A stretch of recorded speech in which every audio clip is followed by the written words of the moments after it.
Hello les mamas, j'espère que vous allez bien par la grâce de Dieu. Moi ça va, ça fait un moment qu'on ne s'est pas retrouvés. Créer du contenu c'est pas facile, hein. Pour celles qui ne me connaissent pas, je suis Oriane alias la Mama qui brille sur les réseaux sociaux Instagram, TikTok et YouTube et je suis très heureuse de vous retrouver dans cette nouvelle vidéo. Alors qu'est-ce que c'est la Mama qui brille? C'est tout simplement la première plateforme en ligne dédiée à l'accompagnement des mères célibataires. Vous pouvez retrouver plus de renseignements sur le site internet. Et oui, il est désormais disponible, la mamaquibrille.com, la première école en ligne de coaching uniquement dédiée aux mamans célibataires. Alors, si tu es une maman célibataire et que tu passes par là, ne t'inquiète pas. Désormais, tu n'es plus seule. Prends vite ton rendez-vous coaching gratuit sur mon site, la mamaquibrille.com. Le thème de ce mois de mai est le bien-être et l'épanouissement personnel de la mère célibataire. Le mois d'avril, c'était vraiment un mois girly, un mois vraiment rempli de conseils de sagesse parce qu'il était dédié à la préparation au mariage des mères célibataires. Et ce mois de mai est dédié à parler de bien-être personnel. C'est tellement important et c'est un sujet qu'on néglige beaucoup. Sur ce, je n'en dis pas plus et je nous retrouve juste après le jingle.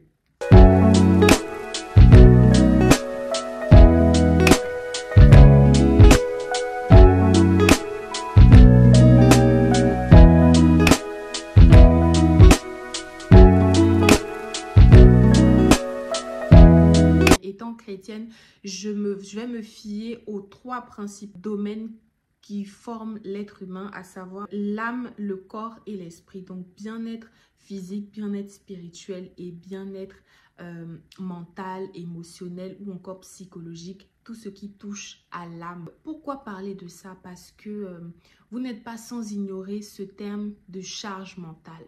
Aujourd'hui, partout où on passe, que ce soit maman célibataire ou non, les femmes en général, les épouses, les mamans, tout le monde parle de charge mentale. C'est un terme qui revient beaucoup, des fois par effet de mode. Toujours est-il que c'est une réalité, ça existe bien. Et qui parle de charge mentale parle de possibilité de troubles émotionnels, d'esprit surchargé, parfois même de risques de troubles, de confusion, de déséquilibre émotionnel. En fait, tu as tellement de choses à penser. Ta vie ne devient que stress, qu'inquiétude. Ta vie ne devient que calcul. Et finalement, tu ne vis plus, tu ne fais que subir. Tu vis à coup de to-do list, de charges à faire. Tu réfléchis par-ci, par-là. Tu réfléchis pour 1000 personnes en même temps. Et encore plus quand tu es une mère célibataire, ça devient 2 fois plus compliqué parce que tu n'as pas pour l'instant cette équipe à deux composée de ton mari et toi où vous pouvez ensemble penser les choses de votre famille, penser l'avenir de votre famille. Non, là, malheureusement pour l'instant, tu es seule à penser beaucoup de choses en plus de devoir te gérer toi-même. Et à force on va dire, de tout donner pour ta famille, tes enfants, finalement, tu t'oublies et tu es exposé à ce qui peut s'appeler le burn-out. Le burn-out touche plusieurs domaines aussi. Généralement, on entend parler de burn-out dans le domaine professionnel, mais le burn-out concerne aussi la vie personnelle. Le burn-out parental, ça existe. Le burn-out maternel, ça existe. Ça existe, c'est une réalité. Ne disons pas que c'est des choses de caucasiens en griffes, pour ne pas dire blanc, pour ne pas stigmatiser, mais très souvent et généralement dans nos sociétés africaines, on a tendance à mettre tout ce qui est de l'ordre du psychologique du côté des blancs en fait. Alors que non, la santé mentale n'a pas de couleur. Que ce soit les hommes comme les femmes, on souffre de tellement de maux, de combats intérieurs. Et on a besoin de parler, on a besoin d'extérioriser. Mais les gens intériorisent, les gens supportent tout, les gens subissent tout. Et puis demain, tu entends parler de suicide, tu entends parler de quelqu'un qui a perdu la raison, tu entends parler de quelqu'un qui a fait une dépression, tu entends même parler de gens qui se sont donné la mort, qui ont donné la mort à leurs enfants. Bref, des drames vraiment très graves. On peut éviter ça en prenant soin de soi. N'oublions pas que la première personne la plus importante après Dieu, c'est nous-mêmes. On a besoin d'avoir un esprit sain avec une âme saine dans un corps sain pour pouvoir évoluer. La vie est tellement faite d'épreuves que si on ne prend pas le temps de s'arrêter pour écouter les alarmes de notre corps, de notre âme et de notre esprit, ça ne va pas aller. là, il y a des équilibres lorsqu'on nourrit une partie de nous par rapport à une autre.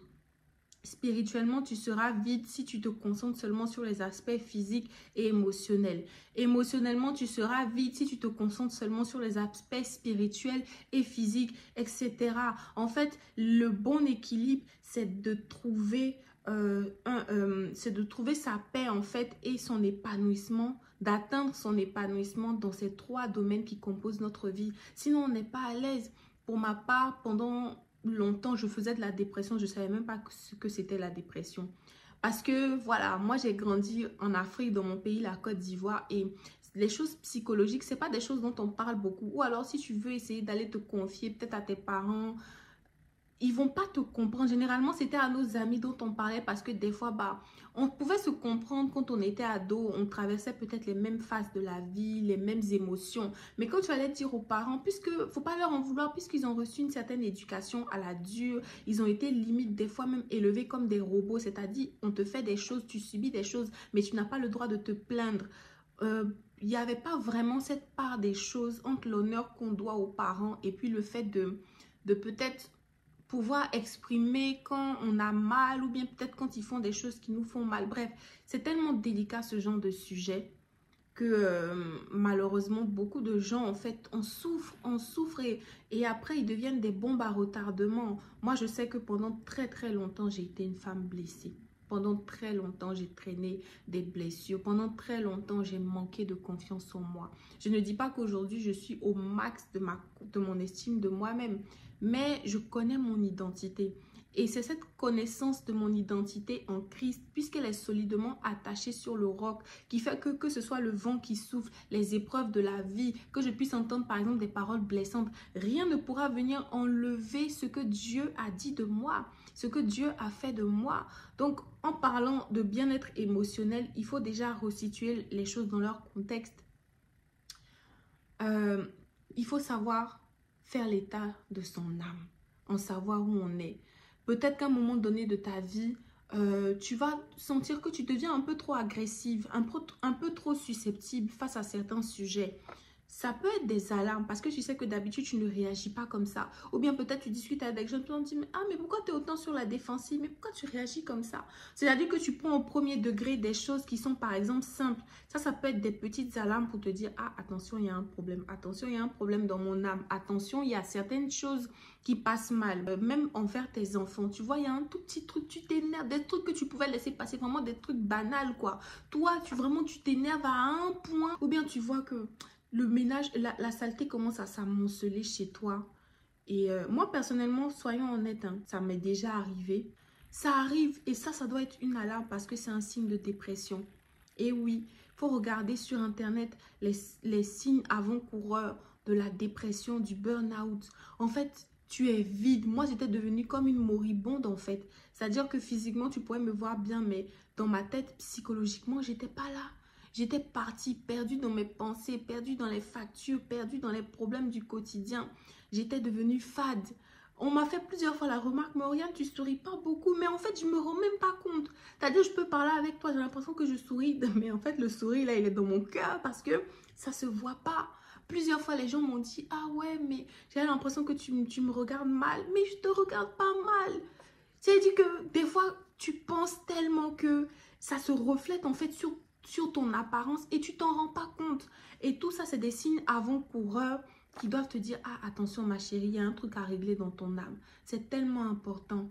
Moi, je veux t'encourager si tu passes par là. Aujourd'hui, on va parler de discussions profondes, des choses que les femmes ne veulent pas des fois s'avouer, les choses que tu te dis dans ton intérieur quand tu es entre tes 4 murs le soir sur ton lit, des choses que personne ne sait mais que Dieu lui sait. On va parler de ça aujourd'hui, on est entre nous. Moi, je veux t'encourager. La dépression, le burn-out sont des réalités. On a besoin d'être stable émotionnellement, nous les femmes. On a besoin de pouvoir, si en plus on est des mamans, on a besoin de pouvoir être bien nous-mêmes pour pouvoir semer les bonnes choses dans nos enfants. Ça, on le sait. C'est tellement important. On ne peut pas faire fi de ça. Tu ne peux pas te sentir mal à l'intérieur de toi et puis continuer à vivre ta vie, à faire tes choses. À un moment donné, il faut savoir faire un stop. Des fois, ça va te nécessiter peut-être de prendre une retraite. Une retraite pour aller te ressourcer auprès de ta source. Pour celles qui sont chrétiennes, il n'y a pas meilleur moyen que de se refaire une santé mentale, que de prendre du temps pour soi avec Dieu. Se couper de tout et aller chercher Dieu. Prendre du temps pour se couper. Vraiment, si tu as la possibilité, que ce soit 1 jour, 2 jours, 3 jours même, ça serait l'idéal. Aller dans un endroit où il y a la nature, où il n'y a pas le bruit de Paris ou bien de la ville où tu te trouves. Et relâcher la pression, t'abandonner dans les bras de Dieu, pleurer si tu as besoin de pleurer, dormir si tu as des crédits de sommeil. Oui, c'est tellement important. Faire du sport, marcher dans la nature pour t'aérer l'esprit, marcher en priant en langue, en priant dans ton cœur. S'il y a des gens que tu as enfermés dans ton cœur, moi je veux te conseiller un médicament qui m'a sauvé la vie. C'est ce livre-là que je vais t'afficher. Sortir des forteresses. Ah, ce livre du pasteur Yvan Castanou. Qu'est-ce qui m'a déchargé, mais d'un fardeau? Je te dis pas... En fait, il y a des situations dans la vie, tu penses être passé à autre chose, mais tu as pardonné effectivement, mais elles t'ont laissé des marques indélébiles dans ton cœur qui ont déformé ton âme et ton système de pensée. Et ce système de pensée qui s'est érigé depuis des années là a comme dirigé ton attitude et ta manière d'agir en fait, et est venu impacter même tes relations des fois. Ça s'appelle les forteresses. Les forteresses, tu verras dans ce livre, franchement, je t'encourage à le lire. Il est même disponible en Audible. Alors, moi, par exemple, Audible, je n'étais pas trop fan des livres audio, mais ça a changé ma vie parce que quand tu es en voiture, au calme, et que, par exemple, tu fais un long trajet et que tu mets Audible, sortir des forteresses, tu vas comprendre comment, soit depuis l'enfance, soit à cause des expériences que tu as pu vivre, il y a eu des systèmes de pensée, tout un schéma de pensée qui s'est érigé. Par exemple, dans ton enfance, tu avais l'habitude d'être rejeté. Peut-être que tes parents t'ont pas désiré. Et en fait, tu as grandi avec cette conscience-là que partout où tu t'en vas, tu n'es pas accepté. Donc, ça a commencé à inconsciemment. Et le pire, c'est que tu t'en rends pas compte. Hein, inconsciemment. C'est comme ça aussi que les gens font pour devenir critiques et médisants. Moi, ça m'est arrivé la médisance. Pourquoi? Parce que en fait, j'ai grandi avec un système de pensée de rejet. Et en fait, qu'est-ce qui s'est passé? J'ai commencé à développer ce qu'on appelle le rejet. Le rejet, c'est tout simplement le fait de te sentir rejeté partout où tu vas. Et c'est tellement subtil parce que ça se manifeste de plusieurs manières. Dans le rejet, tu peux avoir le syndrome de l'imposteur. Tu arrives dans un endroit, tu as pourtant mérité, tu avais toutes les compétences, mais tu arrives là-bas, tu te dis non, je ne suis pas à la hauteur, ou bien peut-être que c'est seulement par chance que je suis arrivée là. C'est par grâce que Dieu t'a mis là. Mais si t'as mis là, c'est parce que tu as ta place et tu dois t'affirmer. Par exemple, tu vas dans un endroit, et ça arrive beaucoup aux femmes, des fois on s'en rend même pas compte. Tu arrives dans un endroit, tu vois plein de filles et tout, elles font la conversation, ou bien tu vois peut-être tu es en train de faire un réseautage dans un after work. Approche-toi des gens. Des fois tu peux voir des groupes de personnes parler et puis bon, vous êtes de loin, vous vous regardez et tu te dis non, peut-être qu'elles sont en train de me regarder mal. Si ça se trouve, elles sont en train de me critiquer. Ça ressemble à de la paranoïa, non? Mais oui, il y a beaucoup d'entre nous qui faisons ça. Moi-même, ça m'est arrivé. Tu vois des filles, peut-être elles sont dans leur coin, elles sont en groupe, elles parlent. Automatiquement, tu penses qu'elles sont en train de te critiquer. Non, en fait, cette rivalité entre femmes-là, elle n'existe pas toujours. Il y a des fois, c'est vrai, mais il y a des fois où c'est pas vrai. Et à force de se sentir, le rejet fait que tu soupçonnes le mal partout. Partout, même dans les relations, des fois, même dans la communication, le rejet vient impacter la qualité de ta communication avec les gens et ça fait que tu as du mal à te faire des amitiés. Il y a des gens qui se sentent toujours incompris dans des amitiés. Ma chérie, si tu passes par là, que c'est toujours toi qui te sens incompris dans les amitiés, je t'en supplie, remets-toi aussi en question. C'est le moment de faire un point sur l'état de ton âme. Tout le monde ne t'en veut pas, tout le monde n'est pas jaloux de toi, tout le monde ne te hait pas. Fais un point sur l'état de ton âme. Si tu vois que depuis, tu es la seule dans les groupes d'amis, tu te sens toujours rejeté. C'est toujours toi qui critiques les autres ou qui penses que les autres pensent ça. Et puis le rejet va faire aussi que la chose que tu penses des autres, là, tu vas essayer de l'implémenter dans l'esprit des autres. Par exemple, aller dire celle-là, elle n'aime pas les gens. Alors que tu n'en as même pas la preuve. Tout simplement parce que tu as vu un mauvais regard. Des fois, je t'ai dit, moi, il y a des fois où on pensait que je regardais mal, alors que pas du tout. C'était l'expression de mon visage. Moi-même, depuis que je suis petite, je me rends compte, on me faisait la remarque, Oriane, tu serres trop le visage, tu serres trop le visage. Peut-être que... Mais donc, du coup, depuis que j'ai appris, j'ai entendu ces remarques, j'ai fait des efforts pour essayer de changer. Des fois, je me force à sourire. C'est mieux de sourire, s'il vous plaît. Vous qui avez toujours le visage froncé là, ça n'aide pas aussi parce qu'il y a des personnes qui pensent que vous êtes hautaine ou bien vous êtes arrogante ou bien vous les regardez mal alors que pas du tout. Tu vois pourquoi c'est important de guérir du rejet. Tu vas te rater des occasions d'avoir des bons amis, d'avoir des bonnes relations sociales, tout simplement parce que tu souffres du rejet et tu ne t'en rends même pas compte. Donc franchement, ce livre-là, moi je te le conseille, il a changé ma vie. Il m'a permis d'arranger beaucoup de choses dans mes relations avec mes amis, avec ma famille. Il m'a aidé à me rendre compte de beaucoup de situations, du pourquoi, du comment, de pourquoi est-ce que par exemple je réagissais de telle manière dans tel type de circonstances. On a besoin de stabilité émotionnelle et surtout pour nous qui allons nous marier, qui aspirons au mariage et tout, c'est dans quel état même que tu vas rentrer dans le foyer de l'enfant des gens, toujours en train de palabrer avec le monsieur. Il éternue, c'est une histoire, tout simplement parce que tu as une âme qui est toujours blessé, pas restauré. Il est important de travailler sur nous. On est toujours pressé. On veut aller se marier. On veut si on veut ça. Des fois, on veut atteindre certaines étapes dans la vie et puis on est frustré. Mais la Bible dit, le Seigneur dit dans sa parole, je souhaite que tu prospères à tous égards, autant que prospère l'état de ton âme. L'état de ton âme. Il faut que notre âme soit guérie, sinon il y a certaines choses auxquelles on ne pourra pas accéder dans la vie parce que notre âme n'est pas, on n'a pas la stabilité émotionnelle pour accueillir ces choses. Quand on parle d'émotions, nous les Africaines, les sœurs africaines, je vous en supplie, prenons ce sujet des émotions, du mental, du psychologique là au sérieux. Et il y a beaucoup de fous qui s'ignorent, il y a beaucoup de malades mentaux qui s'ignorent. C'est pas une injure, ton âme est malade. Tu penses, ta façon de penser est déformée en fait. C'est pas une injure. Moi-même, j'étais une malade mentale aussi.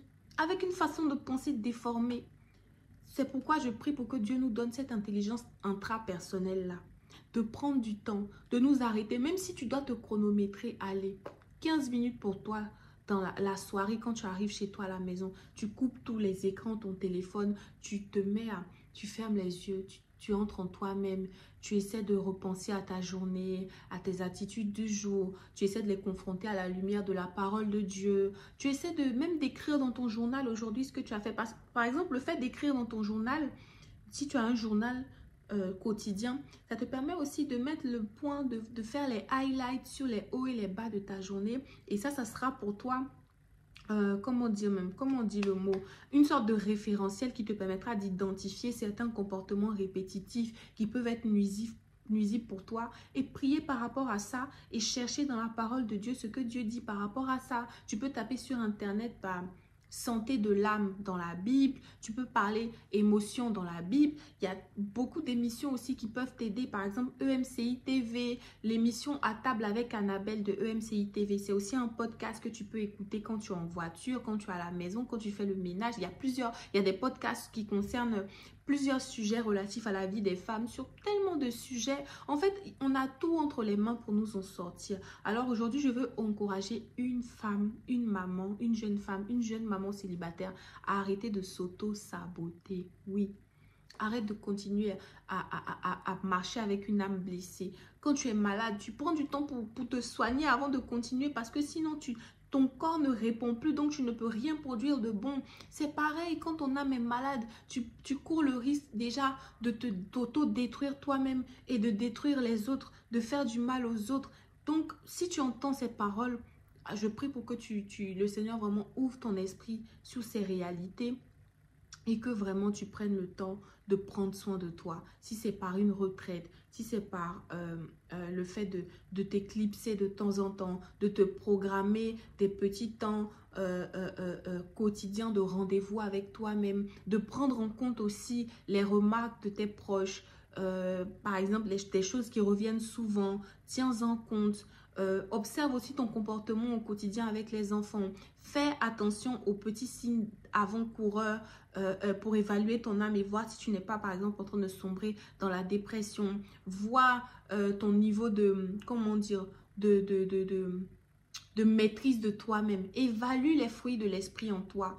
L'humilité, la bonté, la piété, la patience. Est-ce que tu es patiente ou bien ces derniers temps, tu deviens trop impatiente? La maîtrise de soi. Est-ce que devant certaines situations, tu arrives à prendre de la hauteur ou bien tu réagis du tac au tac, tu laisses sortir des paroles et puis après tu regrettes en fait. Mais tu sais, il y a certaines paroles là, quand elles sont versées, comme on dit, c'est comme de l'eau, quand c'est versé, on ne peut plus ramasser en fait. Ça s'écoule partout.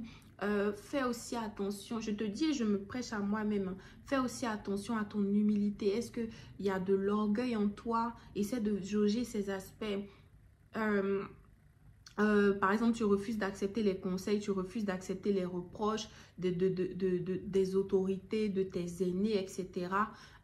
Jauge, est-ce qu'il y a de l'amour en toi? Est-ce qu'à cause peut-être des circonstances, tu es devenue froide, insensible à ce qui se passe à la vie des autres?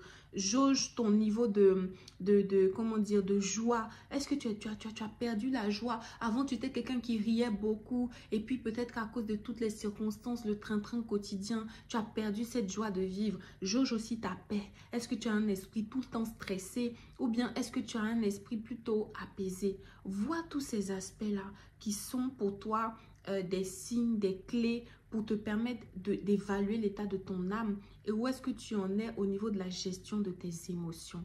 Et tu verras qu'ainsi, tu seras plus épanouie personnellement en tant que femme et tu seras une bénédiction pour ton entourage et tu verras toutes les opportunités qui s'ouvrent à toi en fait. Tu verras autrement, tu prendras autrement peut-être les offenses qu'on peut te faire, les paroles blessantes qu'on peut te dire parce que le Seigneur aura ouvert ton intelligence. Et surtout, j'insiste encore une fois, procure-toi ce livre-là. Non, je te laisse le lire ou l'écouter sur Audible ou l'avoir en e-book et venir me dire en commentaire ce que tu en as pensé.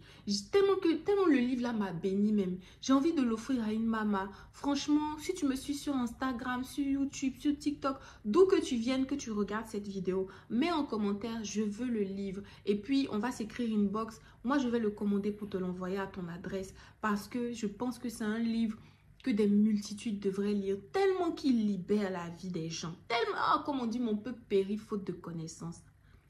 Que le Seigneur te fasse du bien. À bientôt pour une prochaine vidéo. N'hésite pas à me suivre sur les réseaux sociaux Instagram, YouTube, Facebook. Facebook n'est plus fonctionnel, TikTok. Et aussi à faire un tour sur mon site internet pour voir mes offres d'accompagnement. Si tu es une maman célibataire, je suis là pour te tenir par la main. Ensemble, on va passer des ténèbres à la lumière et on va faire de toi une femme restaurée. Tu vas être guérie pour pouvoir vivre une meilleure vie et entrer dans la destinée que Dieu a prévue pour toi. N'hésite pas à me contacter pour prendre ton rendez-vous coaching gratuit. Je te dis à dimanche prochain pour la seconde vidéo. Ça a été tellement compliqué. Vraiment, les créateurs de contenu, force à vous, force à nous. Pourquoi je ne m'inclus pas dedans? Je m'inclus dedans, je crée du contenu, mais c'est pas facile. Vous voyez cette vidéo-là, après, il va falloir la monter. Ça me prend peut-être 1 heure, 2 heures de montage. Quand on regarde, ça paraît pas grand-chose, hein. Mais là, par exemple, je l'ai filmé pendant ma pause en télétravail et il faudra aller la monter, etc. Donc, ça n'a pas été facile, mais on reprend le rythme des vidéos tous les dimanches. Que le Seigneur te fasse du bien.